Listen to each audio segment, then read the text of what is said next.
I started working the night shift at a Kroger in Cincinnati exactly 1 week after I got into town. I'd taken the Greyhound from El Paso, 32 hours of half-sleep, stale vending machine coffee, and seatmates who didn't understand personal space. By the time the bus pulled into the terminal, I had $72 left in my checking account and nothing but a duffel bag and a backpack to my name. That Kroger on East McMillan was the first building I saw with the lights still on. I walked in off the street and asked if they were hiring. My hands were shaking from hunger and nerves, but I smiled like I had options.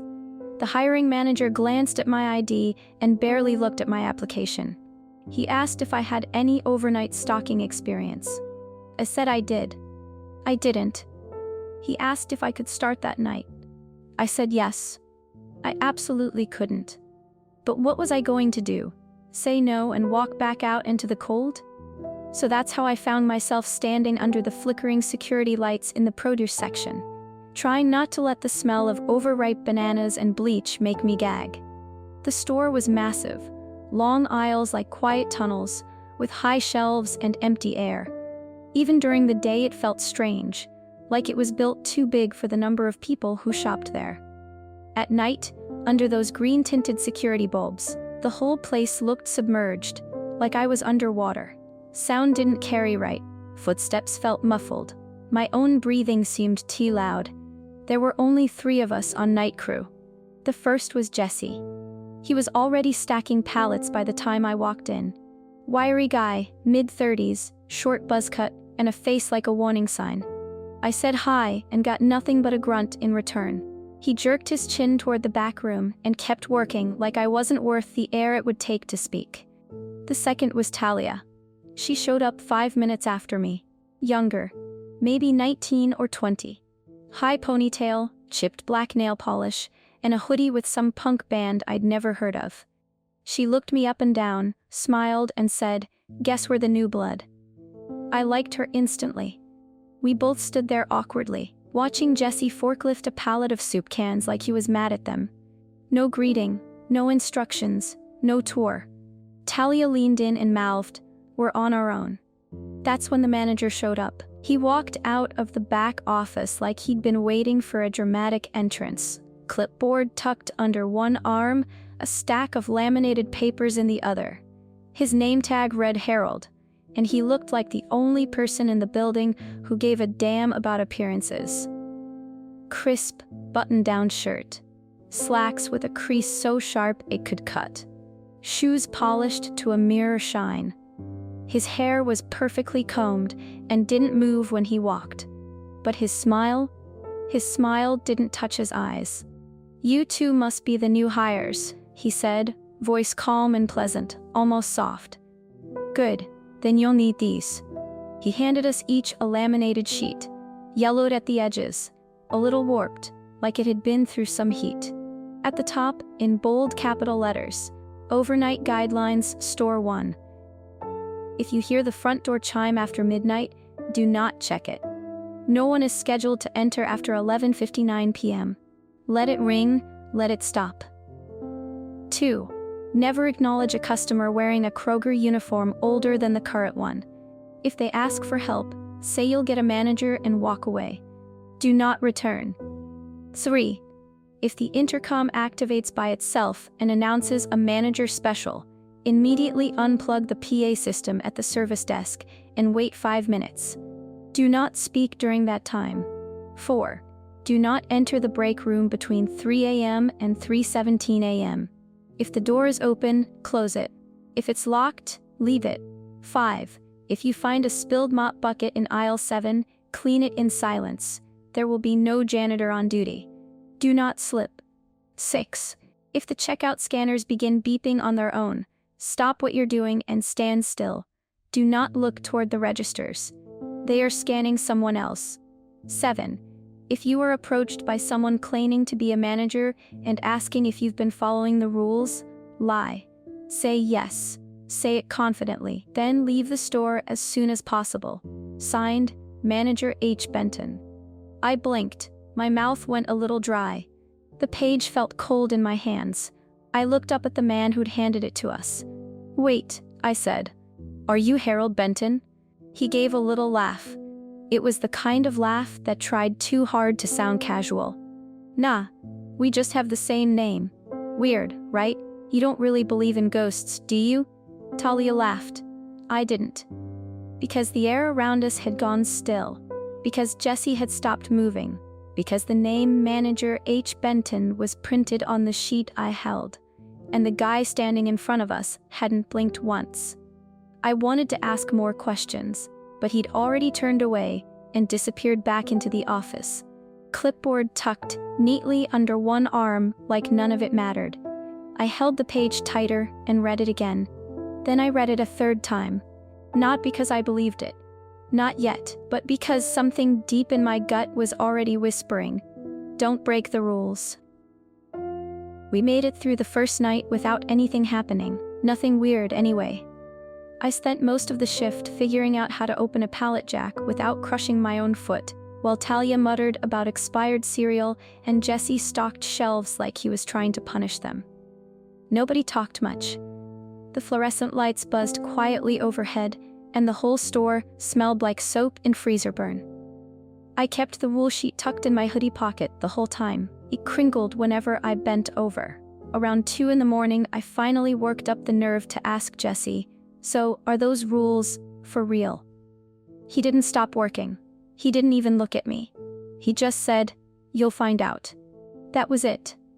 Talia, on the other hand, wouldn't shut up about them once Harold left for the night. "It's like an urban legend thing, right?" she said while we were knee-deep in canned soup. "Bloody Mary, but for the graveyard shift. Or a hazing thing," I offered. "To freak out the new hires." Talia grinned. "If it's hazing, they're gonna be disappointed.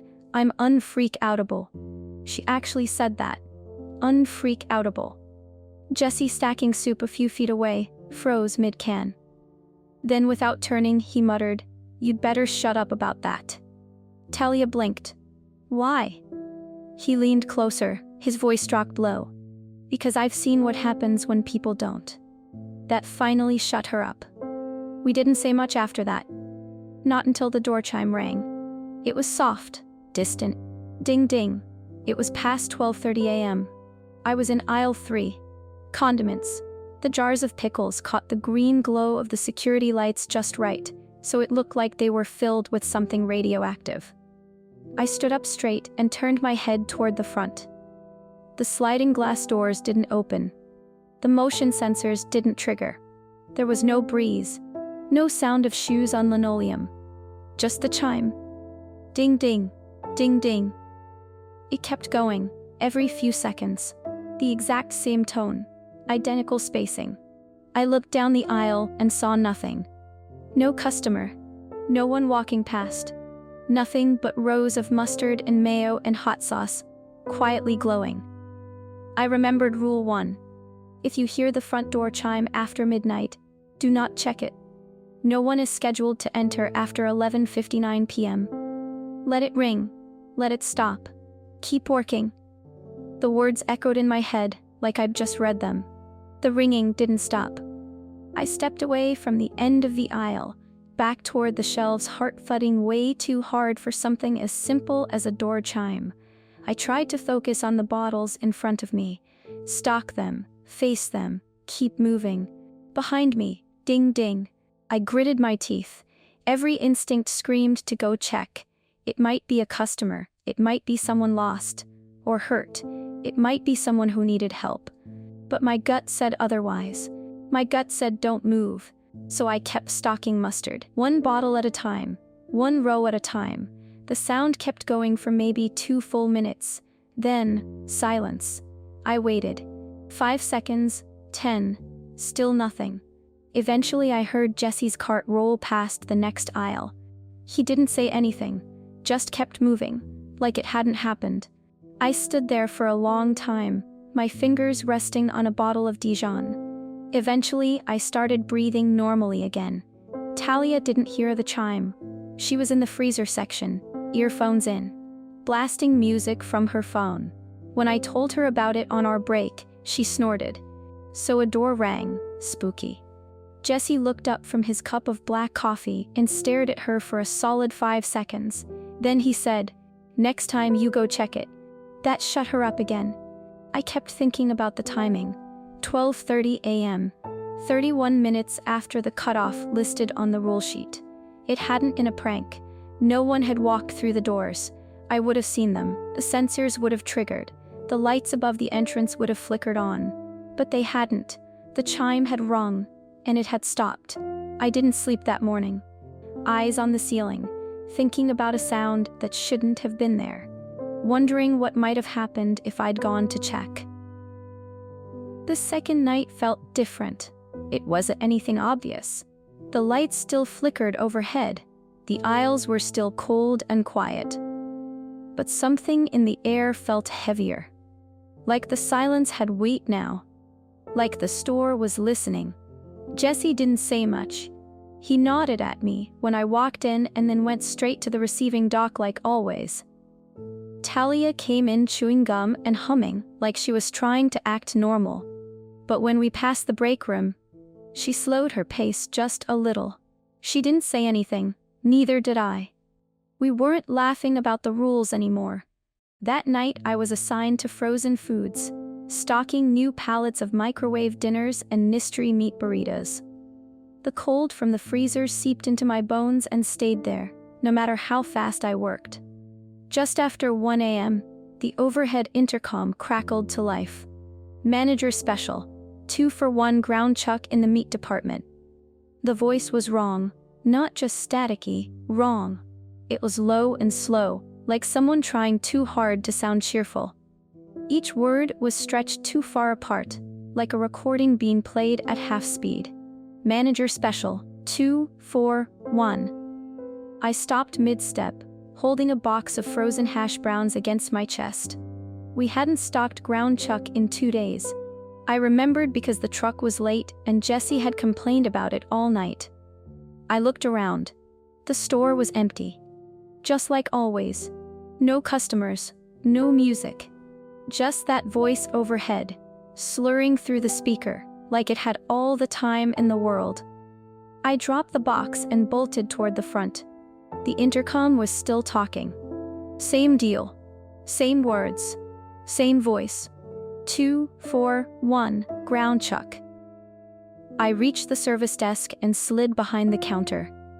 The power strip for the intercom system was mounted under the shelf, right where I remembered. I didn't hesitate. I yanked the cord free. The voice cut off mid-word. Silence rushed back in so fast it made my ears ring. I stayed crouched behind the counter, heart racing. Jesse appeared a few seconds later, pale-faced and wide-eyed.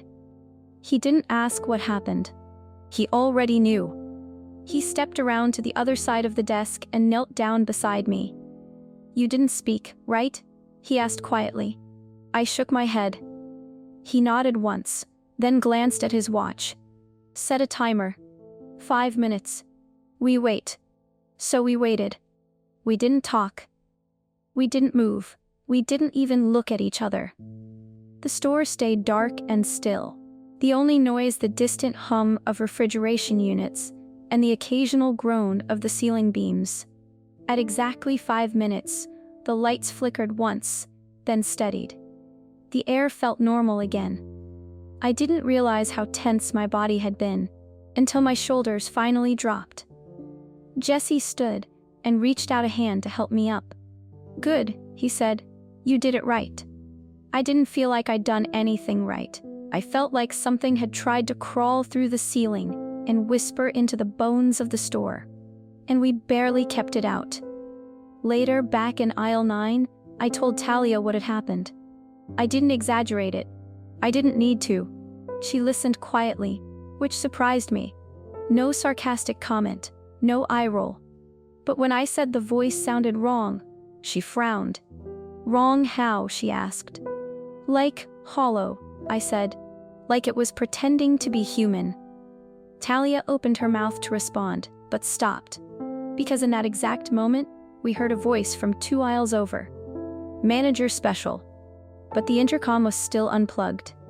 We stood there, frozen. The voice didn't finish the sentence. It faded out mid-syllable, like it realized it had been caught. We didn't chase it. We didn't move. We just got back to work. That morning, when the sun was rising over the parking lot and the first shift was walking in, I finally asked Jesse why the intercom thing was such a big deal. He didn't look at me when he answered. "Because it isn't a voice," he said. "It's a door." Talia stopped laughing about the rules after the intercom incident. She didn't say it outright, but the way she moved said everything. She kept her earbuds out.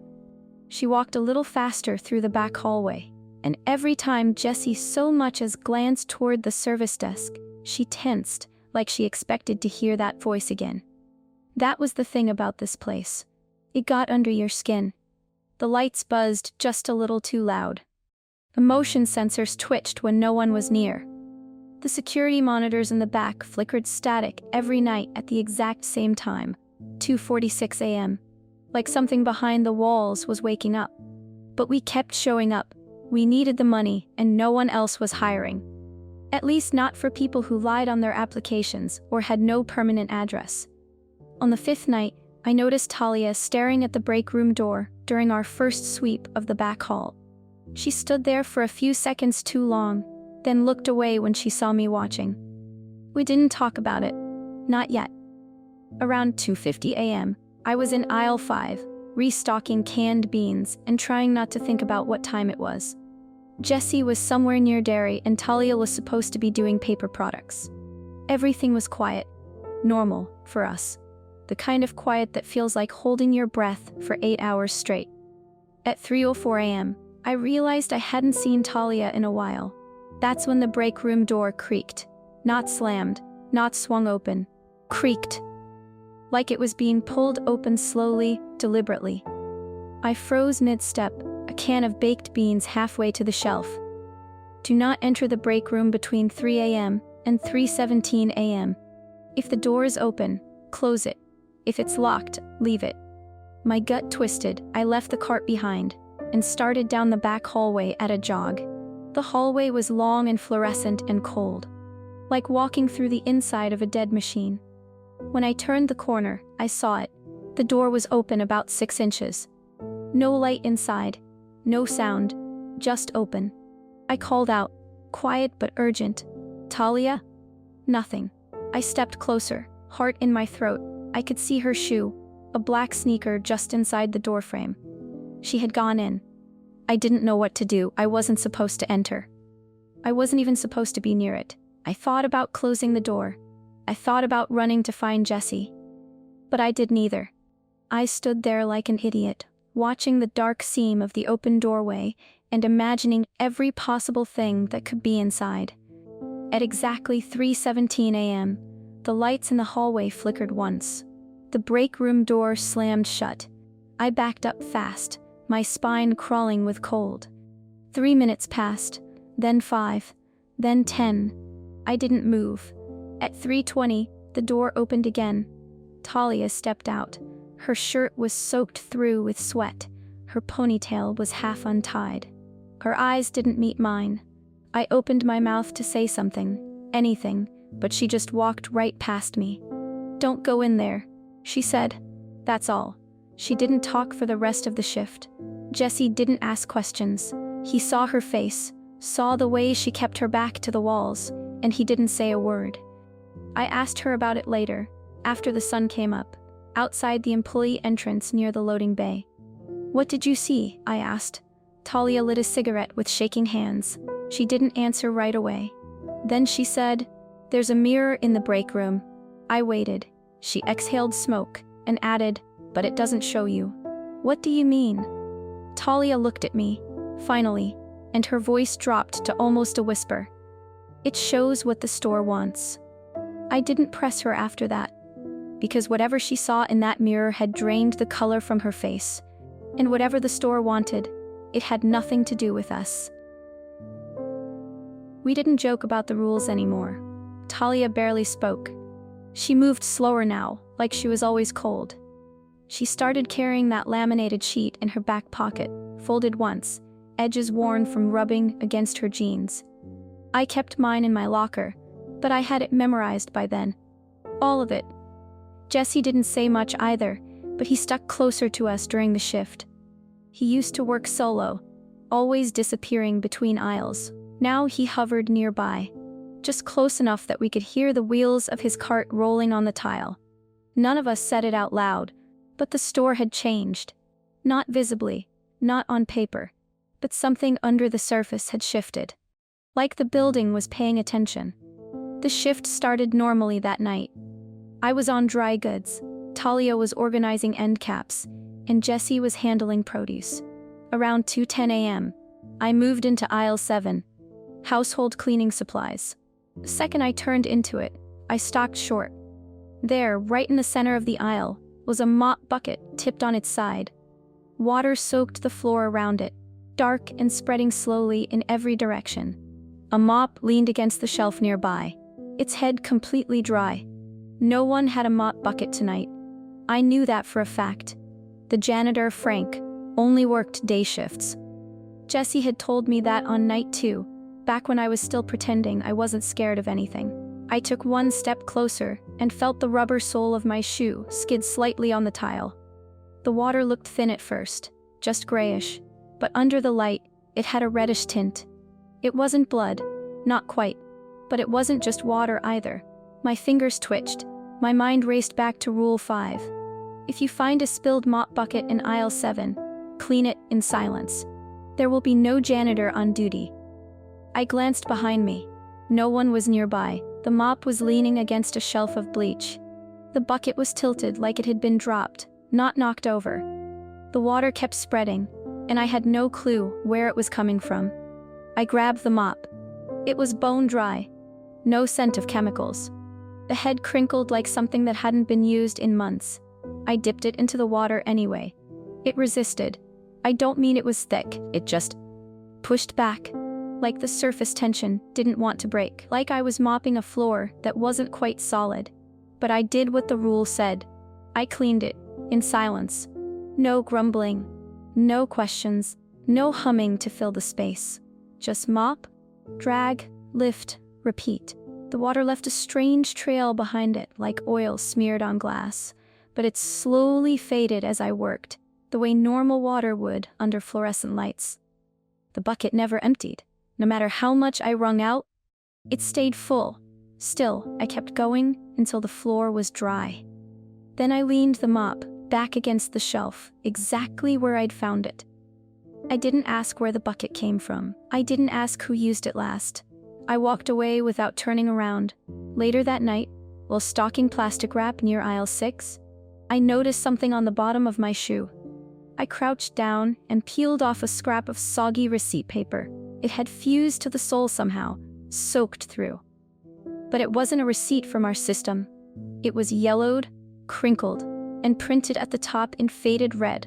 Kroger strike discount, March 3rd, 1986. I stared at it until my hands started to shake. That strike was the one Talia had found in the article, the one where 7 people died in the fire, including manager Harold Benton. I kept the scrap, still have it, not because I wanted proof, but because it proved something I already knew. The past wasn't gone. It was still here, still dripping, still mopping up after itself. The rules weren't just guidelines, they were survival. We still didn't understand everything, but we knew enough. Follow the sheet, don't break routine, don't question the gaps in reality, and never, ever go near the break room after 3 a.m. Talia had started sleeping during the day with a lamp on. Jessie carried a flashlight everywhere now, even though the store had emergency lights. I started checking the time obsessively. We all did. That night started quiet, too quiet. Even for us. The lights weren't buzzing, the compressors barely made a hum. The usual background noises, the white noise of a living store, were gone. It felt like the building was holding its breath. I was in aisle 12 restocking crackers when I heard the first beep. It was soft, almost innocent. Beep. Then another. Beep, beep, beep. I froze. The registers, they were scanning. No one was at the front. No one ever was. I dropped the box I was holding and stepped backward, slowly, until I hit the shelf behind me. I reached for my phone to check the time. It was 2:41 a.m. Talia came around the corner fast, pale and wide-eyed. "Do you hear that?" I nodded. "Registers." Jessie jogged up a moment later, already whispering, "Don't move, don't look at them." Rule 6. We didn't talk, we didn't plan. We just started backing away from the front of the store, step by step. But then, Talia turned. She looked. I don't think she meant to. I don't think she even realized it. Just a reflex, and the second she turned her head, she screamed. Not a little yelp, a full, raw, "something is wrong" scream that echoed through the entire store. I looked.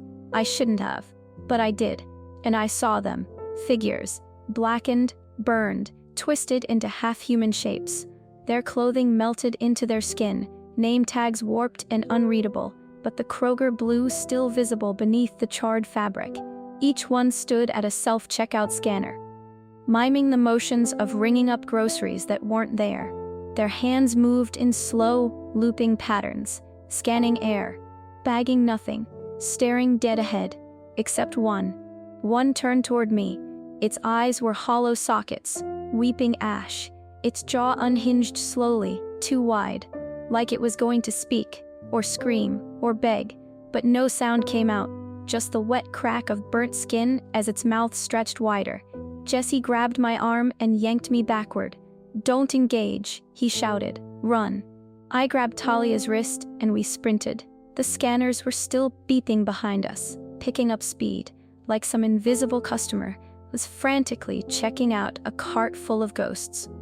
Beep, beep, beep, beep, beep. We flew past aisle 4, past the coolers, past the break room. We didn't stop until we slammed into the swinging double doors of the stockroom. Gasping for breath, and standing in the shadows, was Harold. The clipboard was tucked under his arm, like always. His shirt was still perfectly pressed, but his eyes weren't smiling anymore. "You've been breaking the rules," he said softly. Rule 7. If you are approached by someone claiming to be a manager and asking if you've been following the rules, lie. Say yes. Say it confidently. Then leave the store as soon as possible. I stepped forward. My mouth was dry. My voice barely worked. "No," I said. "We followed them. Everyone."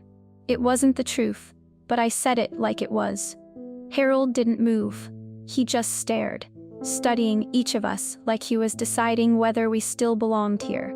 The silence stretched. Then he turned and vanished through the stockroom doors without a sound. We didn't speak until the sun was up and our shift was over. Talia held onto my sleeve the whole walk to the parking lot. Jessie never looked back at the store once.